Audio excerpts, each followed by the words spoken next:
Durante innumerables generaciones, la humanidad vivió en una coexistencia tranquila y armoniosa con el entorno.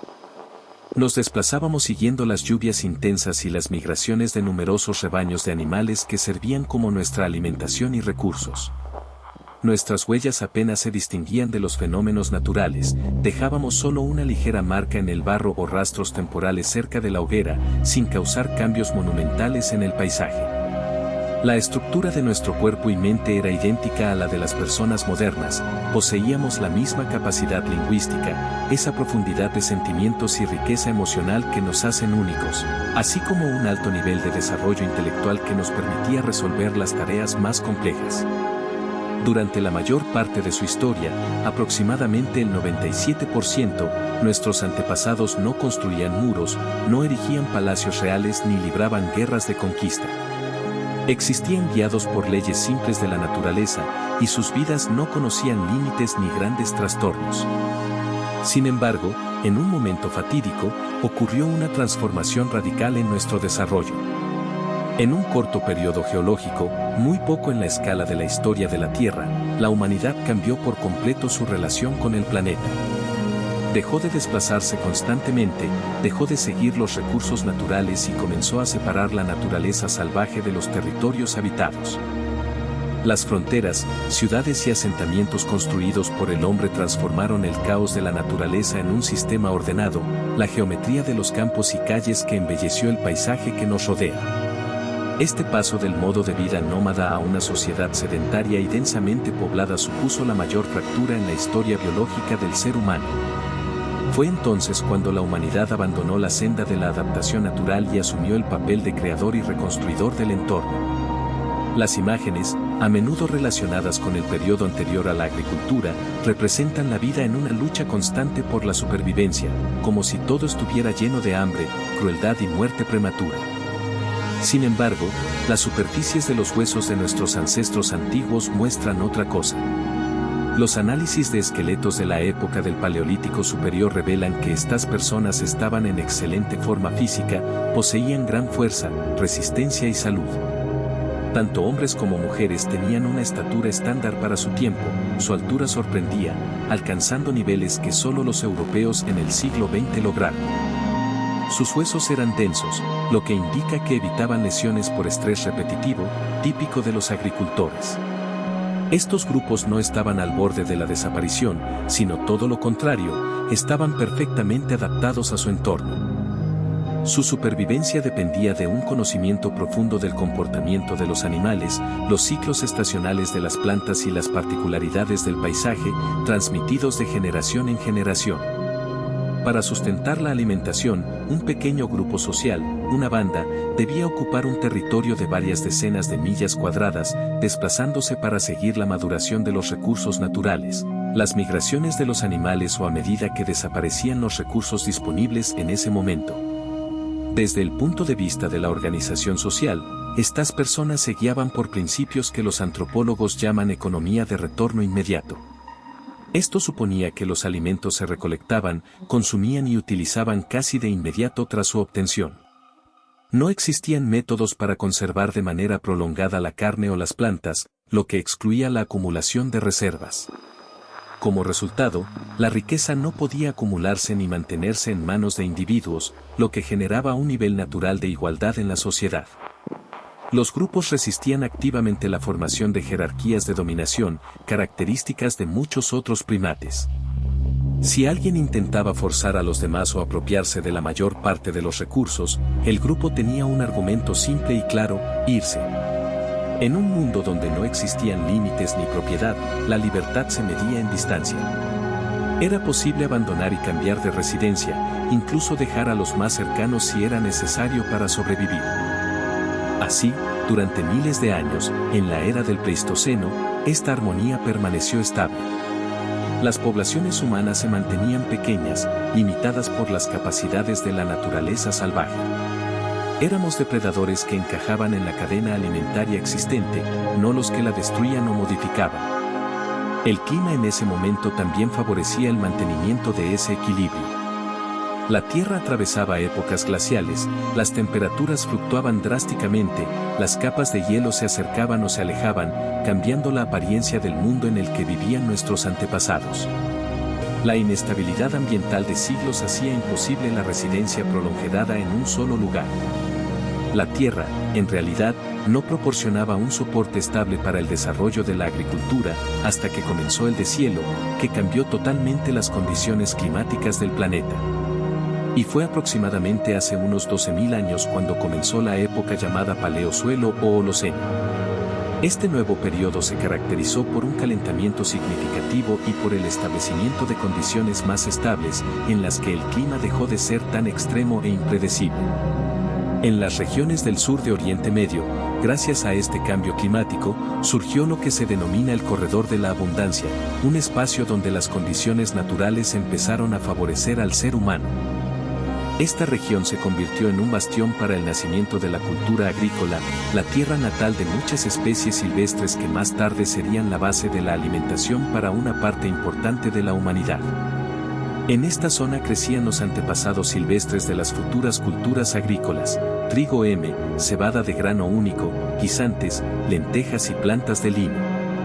Estas plantas crecían en matorrales densos, de manera espontánea y en condiciones naturales, conocidos como asentamientos naturales. En ese mismo tiempo, las manadas de gacelas migraban por los valles, creando movimiento y vitalidad en estas tierras. Para aquellos antiguos cazadores y recolectores, la estrategia de vida empezó a experimentar cambios significativos. El principio fundamental, que antes sustentaba su existencia, la búsqueda y recolección de recursos alimenticios, se volvió menos costoso en relación con la energía obtenida. Por primera vez en la historia, el hombre encontró una manera de obtener mucho más energía de los alimentos de la que gastaba en su obtención y recolección. Fue precisamente en ese momento cuando surgió una cultura especial, conocida como natufiense. Este pueblo abre una nueva página en el misterio del origen de la civilización, ya que durante mucho tiempo se creyó que el desarrollo de la agricultura y los asentamientos fue la causa principal del cambio de los humanos de nómadas a sedentarios. Sin embargo, los hallazgos arqueológicos de la cultura natufiense indican que ellos ya estaban establecidos en lugares permanentes mucho antes de la aparición de las primeras cosechas y cultivos agrícolas.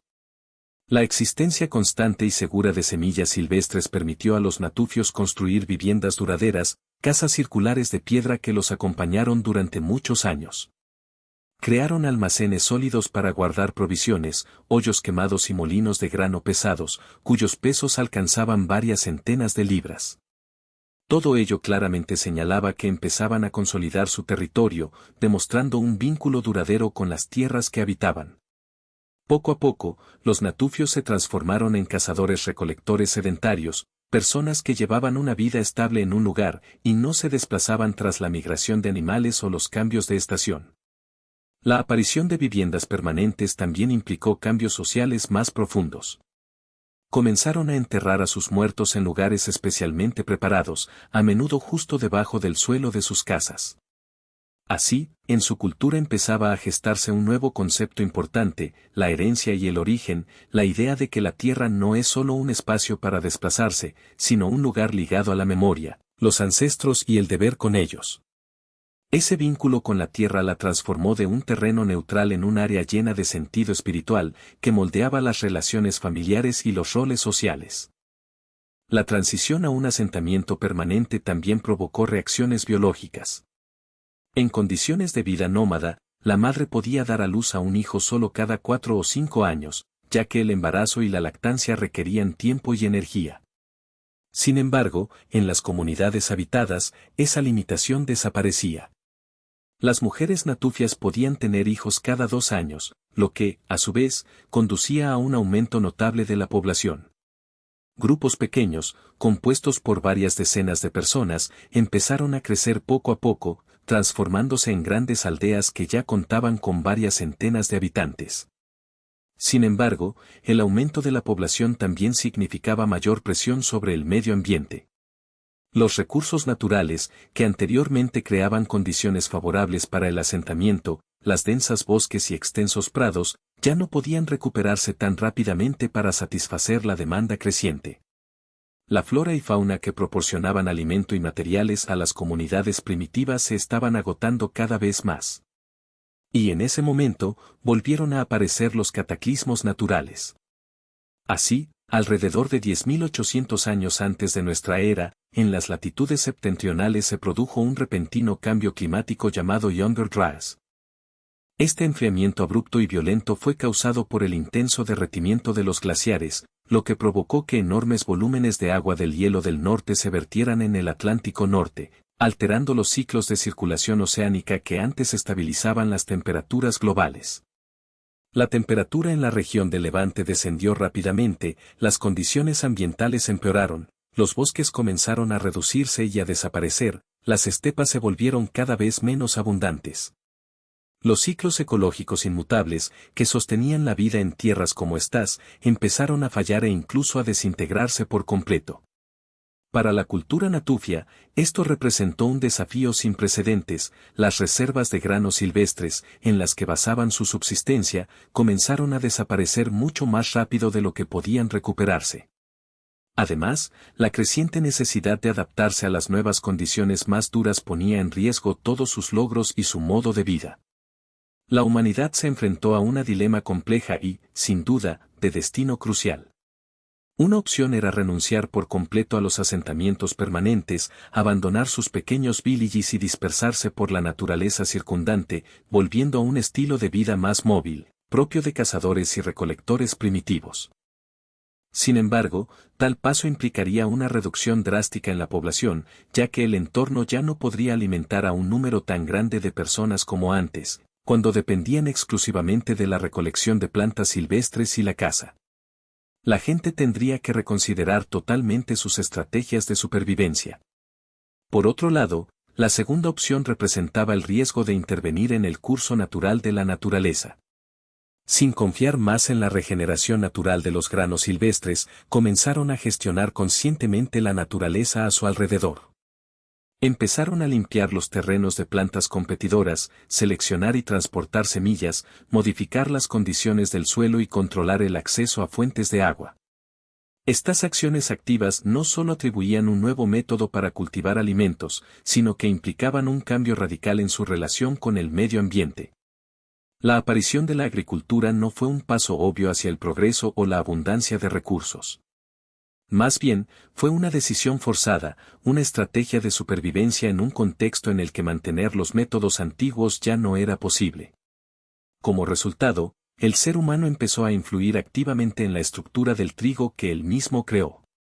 Con la recolección constante y el resembrado repetido de las mismas variedades de este cereal, alteraron involuntariamente su biología interna. Finalmente, el trigo domesticado perdió la capacidad de reproducirse por sí mismo, adaptada a su autodefensa vegetativa. Este cambio a la agricultura estuvo acompañado de un deterioro notable en la salud de las personas. Las dietas, previamente ricas en variedad de plantas, animales, fibras y micronutrientes, se estrecharon y en su mayoría se basaron en cereales ricos en almidón. Este espectro restringido de alimentación llevó a la pérdida de la diversidad nutritiva, y las personas comenzaron a consumir un conjunto homogéneo y calórico. Esto se refleja también en los hallazgos arqueológicos. La estatura media de los adultos en las sociedades agrícolas tempranas de la región del Oriente Próximo disminuyó en varias pulgadas en pocas décadas, lo que indica un deterioro general en la salud. Al mismo tiempo surgieron nuevas cargas físicas. La molienda de granos requería horas de trabajo continuo y monótono, provocando fatiga en las articulaciones, su desgaste y presión sobre la espalda. Las mujeres, que realizaban la mayor parte del trabajo de molienda, frecuentemente sufrían daños crónicos en las piernas, pies y la zona lumbar debido a estar de rodillas en torno a los morteros. Los asentamientos permanentes también crearon otros peligros, a menudo invisibles a simple vista, el riesgo de propagación de enfermedades. A diferencia de los grupos móviles de cazadores y recolectores, cuya dispersión impedía la persistencia prolongada de patógenos, en las comunidades agrícolas sedentarias estos peligros aumentaban considerablemente. La densidad de población crecía, las personas vivían en vecindarios estrechos, a menudo junto con animales recién domesticados. El consumo general de agua, aire y las condiciones sanitarias crearon un ambiente ideal para la transmisión de enfermedades que atraviesan fronteras entre especies. Enfermedades como la gripe, la tuberculosis y la viruela encontraron en esas condiciones oportunidades para propagarse rápidamente y contagiarse.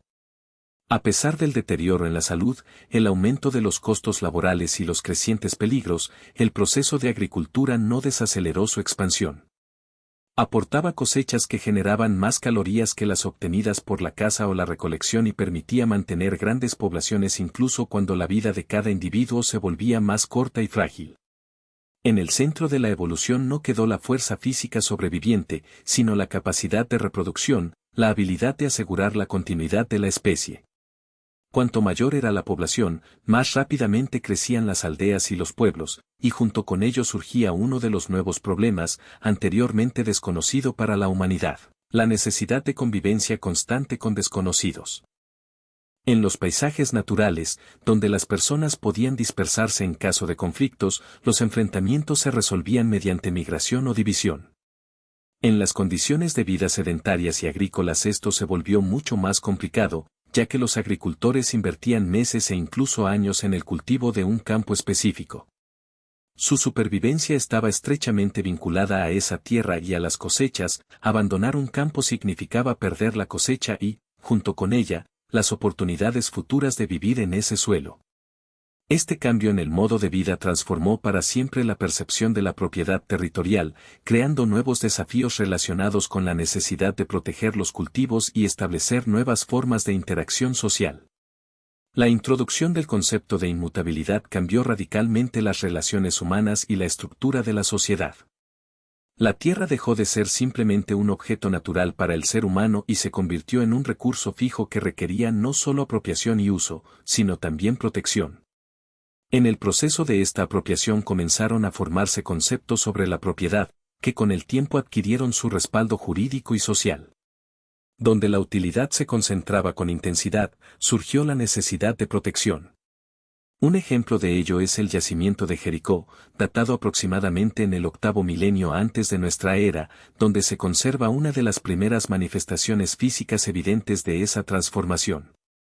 Este asentamiento fue rodeado por una muralla de piedra maciza, imponente por su fortaleza, y en su punto más alto se levantaba una torre de casi 30 pies de altura, aproximadamente 19 metros.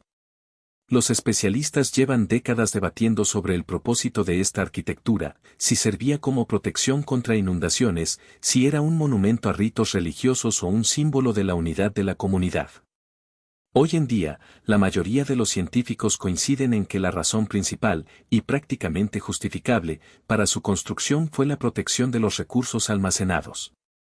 En un mundo donde cualquier reserva de alimentos podía ser tanto una garantía de seguridad como un objeto de ataque, los graneros almacenaban trigo o cebada, que representaba estabilidad, pero también los hacía vulnerables a posibles saqueos.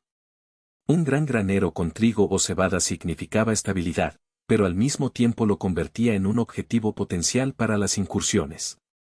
Así, la agricultura dejó de ser solo un medio de sustento y se convirtió en un objetivo de ataque. Como resultado, el estilo de vida nómada dio paso a las incursiones y la protección se convirtió en una necesidad vital. Los conflictos comenzaron a organizarse en torno a territorios específicos, reservas almacenadas y control de recursos. Para mantener estos sistemas, era necesaria una coordinación. La construcción de enormes fortificaciones y la gestión de excedentes ya no podían hacerse sin una planificación rigurosa y un liderazgo centralizado. Alguien debía desarrollar la estrategia, organizar el trabajo y supervisar el cumplimiento de las tareas. Poco a poco, la estructura social perdió su base igualitaria. Originalmente, en las comunidades móviles prevalecía la igualdad, que se dio lugar a una distribución de poder basada en el control de los recursos y en la capacidad de gestionar el trabajo o la protección. Los hallazgos arqueológicos evidencian ese cambio, que quedó plasmado en los monumentos funerarios. La mayoría de las tumbas eran sencillas, aunque algunas se volvieron cada vez más elaboradas, con ornamentación rica realizada con materiales traídos de lugares lejanos. Obsidiana de Anatolia, turquesa de Sinaí, conchas del mar Mediterráneo, eran objetos que demostraban estatus. De esta manera, el estatus se convirtió en parte de las tumbas, lo que indicaba la existencia de una brecha entre acumular riquezas y carecer de ellas, entre influencia y dependencia. Inicialmente, tales diferencias eran temporales y más bien excepcionales, pero con el tiempo adquirieron una naturaleza estable, antinatural y estructural. Durante miles de años, el experimento neolítico permaneció en las colinas, donde las lluvias caían de forma regular y los esfuerzos agrícolas eran moderados y en armonía con el ciclo natural. Las precipitaciones estacionales ocurrían con predictibilidad, permitiendo cultivar cosechas sin necesidad de crear sistemas complejos de irrigación. Sin embargo, con el incremento de la población en torno al quinto milenio antes de nuestra era, las personas comenzaron a abandonar las colinas fértiles y a asentarse en las amplias llanuras entre los ríos Tigris y Éufrates, formando la región que llegó a conocerse como Mesopotamia. En sus inicios, esta tierra era prácticamente hostil para asentamientos permanentes, las lluvias eran escasas y el sol del verano alcanzaba temperaturas extremas. Los ríos, a pesar de su importancia, eran altamente impredecibles, podían desbordarse de repente o inundar más de lo esperado, erosionando campos y destruyendo viviendas en pocas horas. En esta región, el clima alternaba entre sequías devastadoras y destructivas inundaciones, creando un ciclo de cambios y peligros. Sin embargo, a pesar de todas estas amenazas naturales, en esta área existía un gran potencial. Los sedimentos de lodo fértil depositados por los ríos a lo largo de miles de años crearon suelos ricos, capaces de producir cosechas superiores a casi cualquier otro lugar en la tierra, siempre que el agua pudiera controlarse y dirigirse correctamente. Los ejecutorios de la región sur del delta del Tigris y Éufrates tomaron una decisión estratégica importante, abandonar la dependencia de las lluvias impredecibles y adoptar sistemas de riego. Su supervivencia empezó a depender no solo de las condiciones naturales, sino también de la capacidad de construir canales, reforzar diques y organizar actividades colectivas. Esta elección fue un paso decisivo en la transformación de la sociedad, allanando el camino hacia formas más complejas y organizadas de agricultura y gestión de recursos. Se trató de un tipo de compromiso comercial que cambió para siempre la configuración de la sociedad humana. Durante miles de años, la gente dependió de los caprichos impredecibles de la naturaleza, especialmente de las lluvias, que podían tanto irrigar la tierra y asegurar la cosecha, como dejarla sin humedad, causando hambre y destrucción. Sin embargo, con el tiempo y en diferentes lugares, surgió la necesidad de reemplazar esta constante lucha contra los fenómenos naturales por un sistema más predecible y manejable. Como resultado, surgió la denominada disciplina del uso del agua, que consensuó un mantenimiento constante y continuo de las infraestructuras de riego a cambio de obtener los mayores rendimientos posibles en la tierra. Así comenzó una nueva etapa en el desarrollo de la agricultura y de la sociedad en general, una época en la que el sistema agrícola cruzó un umbral importante, y la existencia humana ya no podía apoyarse únicamente en los ritmos y ciclos naturales. En cambio, pasó a depender completamente de la intervención, organización y control humanos constantes. Para regar los campos en el sur de Mesopotamia, era necesario realizar trabajos a gran escala, construir canales a través de terrenos escarpados, limpiarlos cuidadosamente de sedimentos y levantar cada temporada nuevas empalizadas para protegerse de las crecidas primaverales de los ríos. Estas tareas superaban cualquier capacidad de una sola familia o incluso de toda una aldea. Requerían esfuerzos concentrados y coordinados en un territorio enorme. Los recursos hídricos no estaban en manos de personas cualquiera, sino que eran gestionados por órganos de autoridad específicamente creados para ello. Los responsables debían distribuir el agua de manera uniforme, planificar su uso y supervisar el cumplimiento de las reglas. Como resultado, estas estructuras dieron origen a una nueva forma de poder, centralizada e irrevocable. Algunos representantes del poder intentaron destacar la importancia sagrada de su rol, explicando que actuaban como intermediarios entre las comunidades humanas y las fuerzas naturales, gobernando el agua como si fuera parte de un orden divino. Sin embargo, en la práctica, su autoridad se basaba en mecanismos administrativos precisos, mediciones y medidas estrictas para garantizar el cumplimiento de las normas. Cumplir con los ordenamientos establecidos aseguraba el acceso a los recursos hídricos, y violarlos significaba ser excluido del sistema.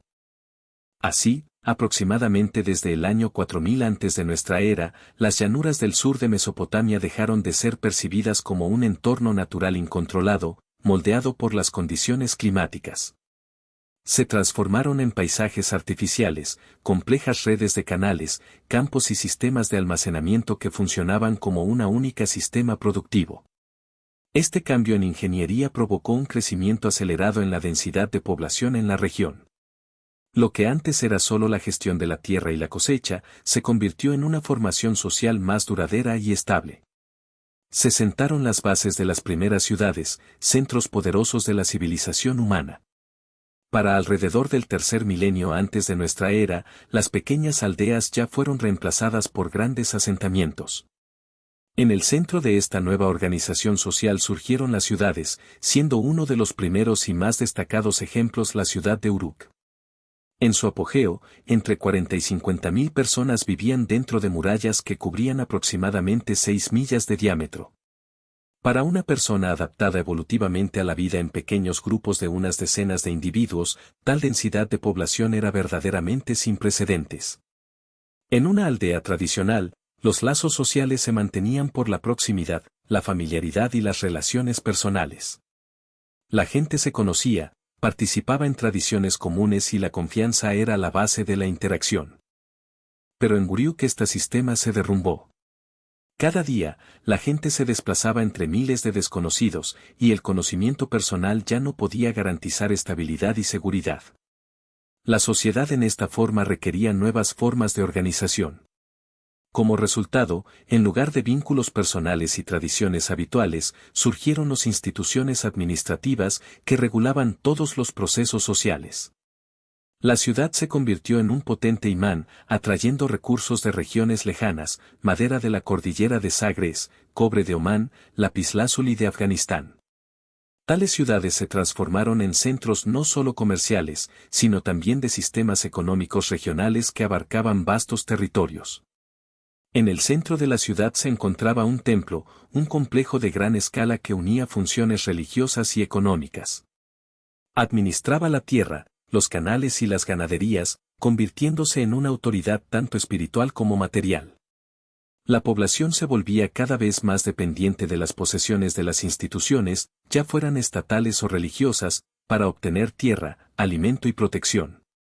Este sistema elitista y centralizado garantizaba la estabilidad, pero al mismo tiempo consolidaba las diferencias sociales y económicas.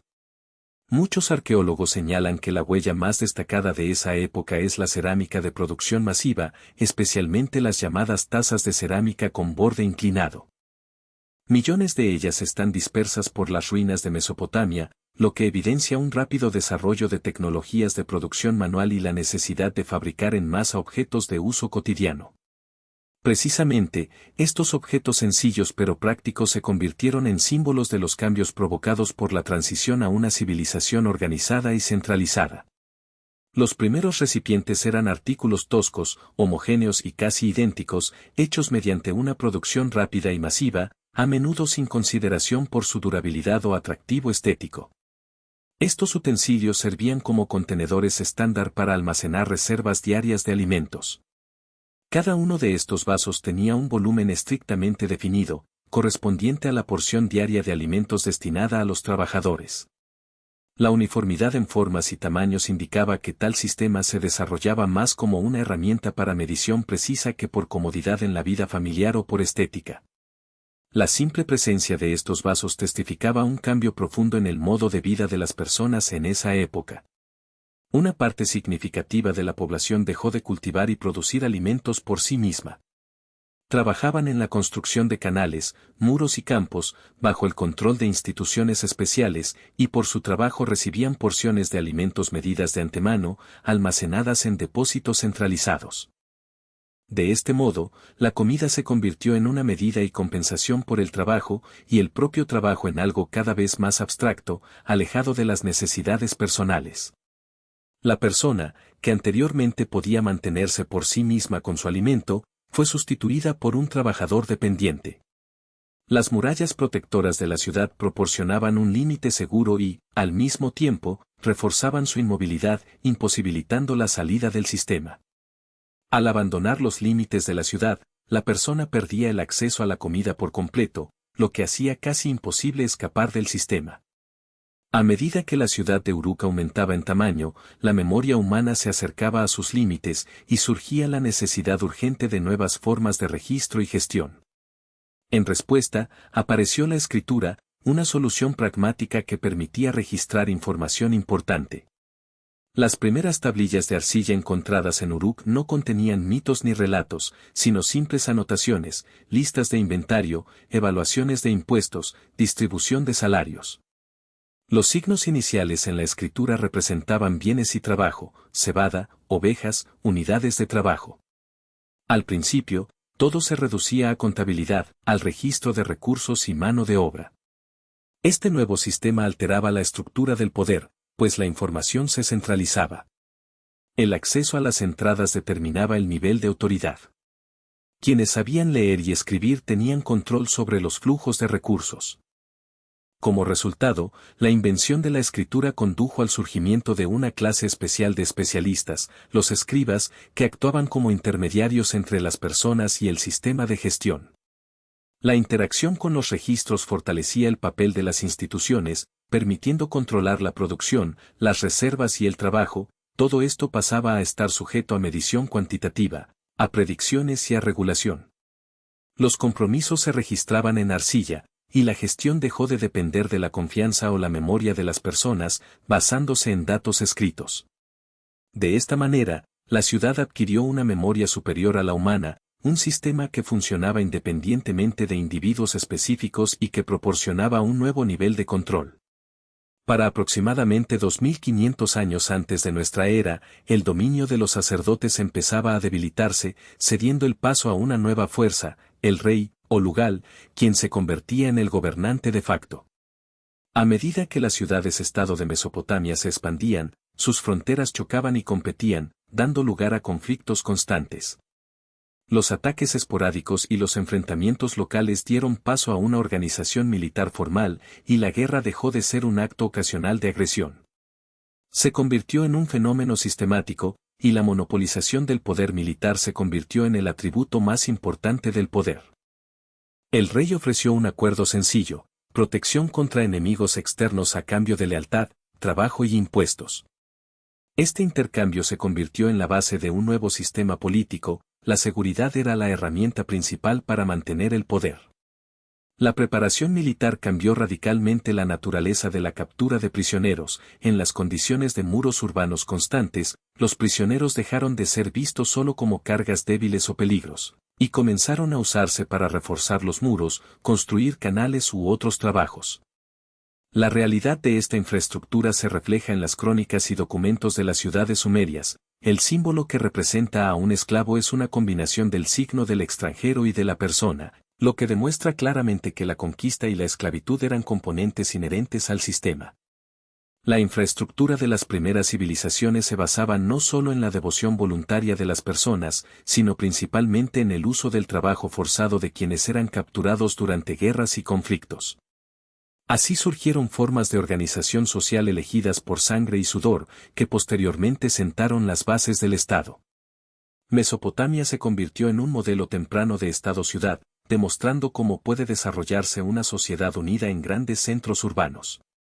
Sin embargo, Mesopotamia no fue la única modalidad, y en los antiguos mundos existían otras formas de coexistencia y de poder. Mientras la civilización en la desembocadura del Nilo se desarrollaba en los albores de la historia de la humanidad, ésta se sustentaba en condiciones ambientales particulares que influían en el carácter del poder y la organización social. Protegida por desiertos y alimentada por las previsibles crecidas del río Nilo, esta tierra valoraba la estabilidad y evitaba con sabiduría guerras y conflictos interminables.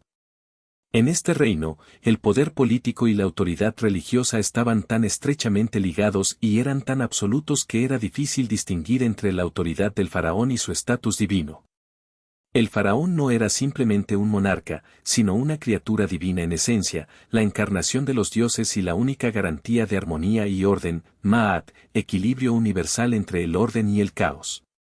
Tal líder era no solo una figura política, sino también un vínculo vivo entre los humanos y los dioses, un portador de la orden cósmica con alma. Mirando un poco más hacia el este, entre las antiguas civilizaciones del Valle del Indo, surge una paradoja sorprendente. Ciudades como Mohenjo-Daro muestran logros tecnológicos increíbles, uso de ladrillos estándar, calles bien diseñadas y sistemas de drenaje modernos.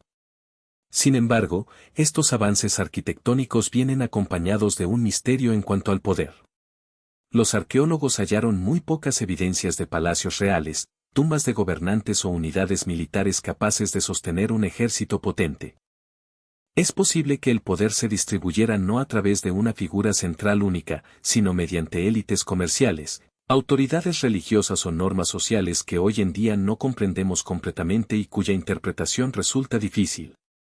Sin un desciframiento de su escritura, aún se desconoce cómo se mantenía el orden en estas ciudades. Se puede suponer que en sociedades así existía una civilización avanzada sin monarcas centralizados, gobernantes o imperios, un sistema complejo y organizado gestionado no mediante una jerarquía estricta, sino por otros mecanismos de poder. En la misma latitud, más allá de Asia, surgieron sus propias civilizaciones en los valles de ríos como el Gran Huanghe y también en otros continentes, en América del Norte y del Sur.